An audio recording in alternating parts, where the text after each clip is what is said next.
Sanibonani guys, igama uNqobile Ntusela Mazubela eKwababa angomhla ka-20 Agasti. UMusa-ke manje usemane ubanga enkulu idrama le emndenini wakaMkhize, njengoba esazi phela ukuthi uzwelakhe akusiyena wakaMkhize. Hambile woshisa impepho. Cabanga uMusa nokushisa impepho.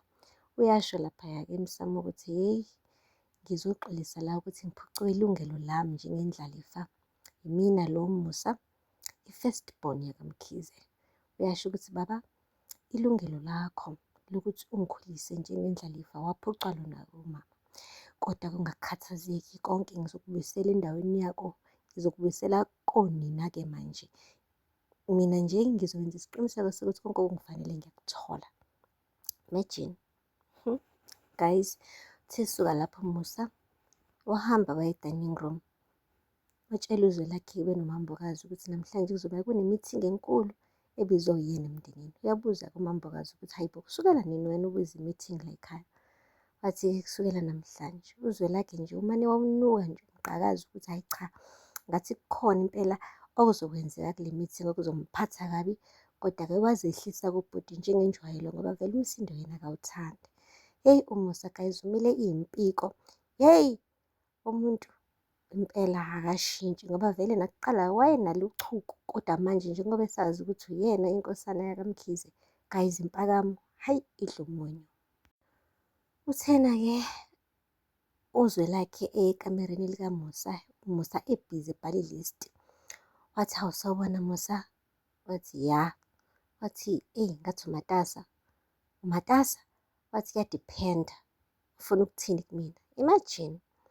Wathi hhayi ngithi nje asikhulume bhuti ngoba ngiyazi ukuthi kugcwele inxushunxushu eyenzakalayo la emndenini, kodwa-ke ngifuna wazi ukuthi mina nawe siyohlezi siwubhuti bandawonye, wena uhlezi ubhuti wami. Wathi yabona nje lesi speech osikhuluma njengamanje, ngicela usiseve. Usisevele nje i-meeting esizoba nayo namhlanje ntambama ngoba uzosidinga. Hayibo guys, nangampela-ke uthe nje kusanjalo endlini enkulu kwafika uDumisane. uDumisane-ke guys ufike ephethe indwangu emhlophe egoqiwe guys, ukubonakala ukuthi khona into ekhona kule ndwangu phakathi. Umane wathi oh kugcwabe. Hhayi wajabula uMusa washaya ismile, ebona phela-ke ubaba omdala wakhe lo amthemba kakhulu uDumisane. Sesuka lapho-ke uzwelakhe-ke benonina baqala-ke badangala bona ngoba uma kufika uDumisane suke sebazi ukuthi oh uyaqala inkathazo. Uthi hhayi ngize la nje ngizonikhombisa nalo khamba. Guys, ukhamba ligcine lihlephukile kodwa bengeke lingahlephuki bakithi, ephethe umbokodo ongaka.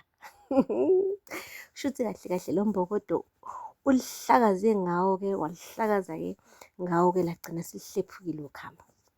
Kodwa ufike waqamba amanga-ke laphaya kaMkhize wathi yeyi, uyazi-ke lelu khamba lolu ngithe nje ngisakhuluma ngingakaliphathi ngisho ukuliphatha igama likazwelakhe lamane nje lathi phahla phahla phahla phahla.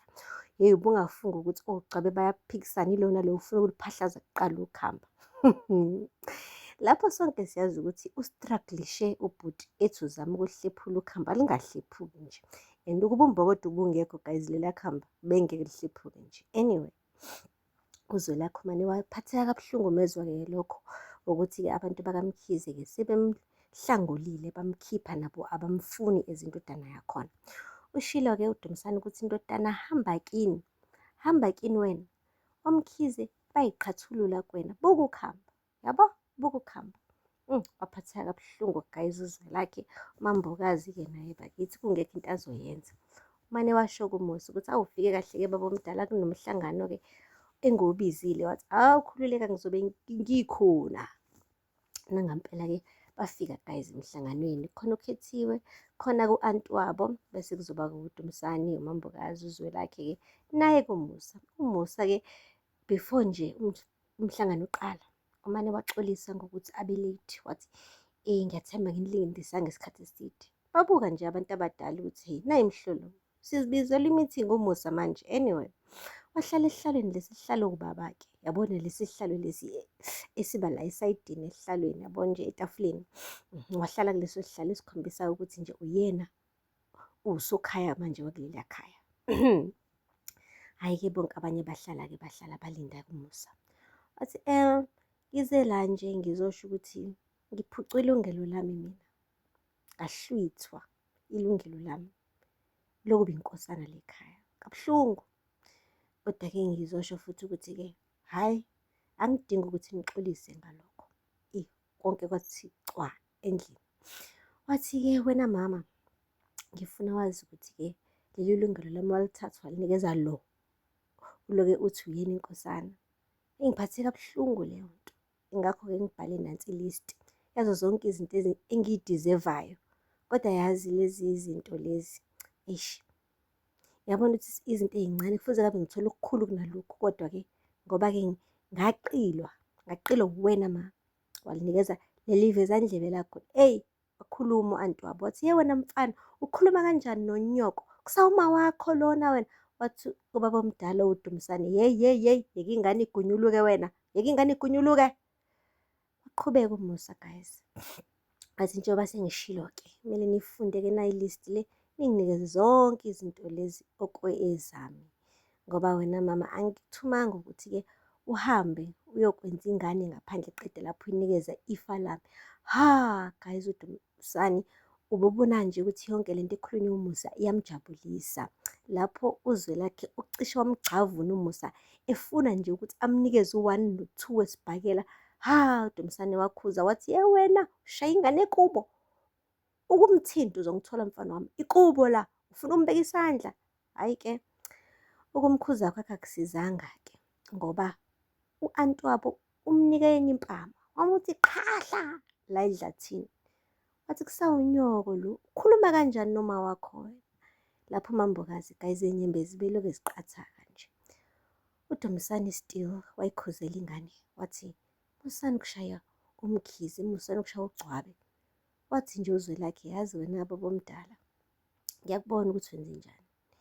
Ufuna ukumosha umusa, umqondo wakhe uyawudunga ukube unhlanhla lo okhulume nomaka nje, uma wakhe uMambatha. Ubungeke uzuthule, ubuzomkhuza, kodwa ngoba umusa uyaqhubeka ukuthi ingane ayidelele uyayimosha. Wathi thula wena emzini kababa. Wathi uMambokazi, musa ukona ingane ngoba nawe uzenza indlala. Wathi hey, mina ngiyona phela indlalifa ekhaya, mina ngumkhize, ngugcwabe mina, hey, ngukhawazela mina. Ungalingi ungibuze mina ukuthi ngowaphi, ngiyazazi ngowaphi, buza ingane yakho ukuthi eyakaba. uDumisane guys, uDumisane uyayinyomfa iy'nhliziyo zabantu. But anyway, sekusuka lapho emva kwemithingi wahamba-ke uMambokazi beno-anti walapha kaMkhize bayohlala bodwa ekamereni.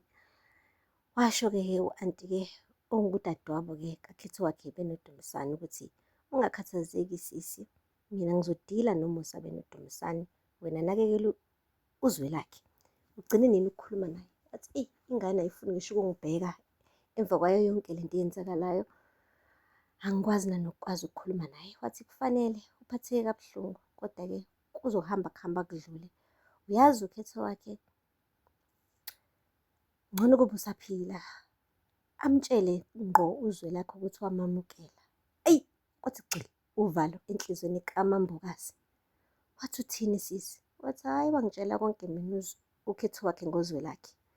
Washo ukuthi uyamkhetha, uyamamukela njengendodana yakhe, njengegazi lakhe. Wakhala uMambokazi. Wathi sisi ubuwazi? Wathi yebo, futhi ngamthembisa mina umfowethu ukuthi le ndaba le ngizoyigcina nje kumina, futhi ngizomvikela uZwelakhe ngendlela naye bemvikela ngayo. Wakhala uMambokazi. Esebona manje ukuthi at least ukhona umuntu ozokwazi ukuthi-ke alazi iqiniso, kodwa futhi amvikele uZwelakhe. Hhayi-ke guys, aphela lapho-ke amazwibela namhlanje. Ningakhohlwa ukusubscribe and like and comment. Until next time, bye. Sanibonani guys, igama unqobile Mbusela Mazwibela ekwababa angomhla ka-20 August. Umusa-ke manje usemane ubanga enkulu idrama le emndenini wakaMkhize, njengoba esazi phela ukuthi uZwelakhe akusiyena wakaMkhize. Hambile woshisa impepho, cabanga umusa nokushisa impepho. Uyasho laphaya-ke emsamo ukuthi yeyi, ngizoxolisa la ukuthi ngiphucwe ilungelo lami njengendlalifa. Yimina lo musa, i-first born yakaMkhize. Uyasho ukuthi baba,